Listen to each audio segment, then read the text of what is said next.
Donc, dans le cadre de son PLH, le Pays Voironnais s'est posé des questions sur le développement de l'habitat intermédiaire sur son territoire. Donc, il a commandité une étude en partenariat avec l'agence et le CAIE pour évaluer les conditions et les critères de développement de l'habitat intermédiaire sur le territoire du Voironnais. Le CAIE, ce qui leur a été demandé, c'est de définir le niveau d'ambition en termes architectural. L'habitat intermédiaire, c'est donc tout ce qui est entre l'individuel et le collectif, donc souvent avec 2 étages, une entrée séparée, mais quand même un peu plus dense que de la maison individuelle.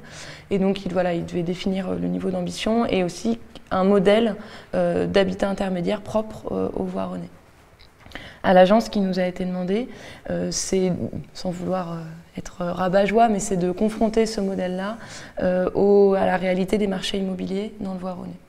Le service du Voironnais a identifié une douzaine d'opérations qui ressemblaient à de l'habitat intermédiaire qui existait déjà sur leur territoire.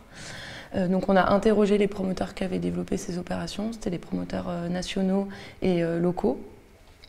Ce qui nous a permis d'identifier les critères de développement de l'habitat intermédiaire dans le Voironnais. Et du coup, à partir de ces critères-là qu'on a identifiés, on a fait une étude des marchés immobiliers du Voironnais pour voir exactement où est-ce qu'il était plus ou moins propice de développer de l'habitat intermédiaire et à quelles conditions. Le résultat de cette étude, c'était de dire qu'en fait l'habitat intermédiaire il est concurrentiel par rapport à du collectif. Du coup on a pu voir par commune comment pouvait se développer l'habitat intermédiaire.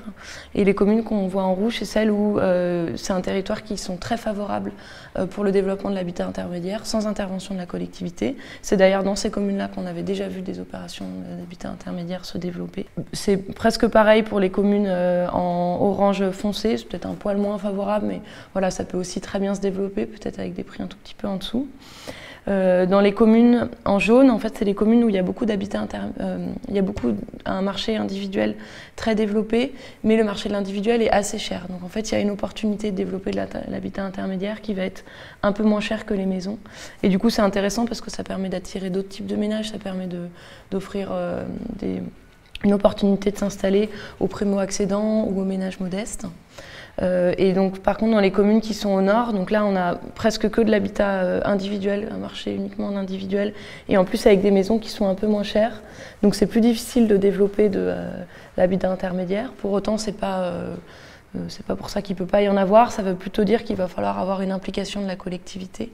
Et donc du coup, à partir de cette carte, ça nous a permis de définir très précisément par ces 3 sous-marchés qu'on a identifiés quels types de produits peuvent être développés, donc en fonction des types de ménages, les familles, les jeunes, les ménages aisés, mais aussi les investisseurs, donc dans le cadre des dispositifs Pinel. Et donc une fois qu'on a fait cette carte, qu'on a identifié les sous-marchés, on a donné des préconisations précises par type de produit et par type de cible de ménage de comment développer de l'habitat intermédiaire. Du coup, ça nous permet de dire à partir de cette carte comment on peut se positionner la collectivité par rapport à son marché pour favoriser le développement de l'habitat intermédiare.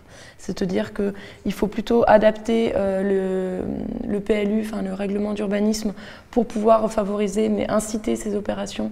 Mais les promoteurs vont déjà plutôt se positionner sur ces opérations dans les communes en rouge et en orange. Et sur les autres, par contre, il faut une implication un peu plus forte de la collectivité, par exemple par des opérations d'aménagement, pour pouvoir voir venir des opérations d'habitat intermédiaire.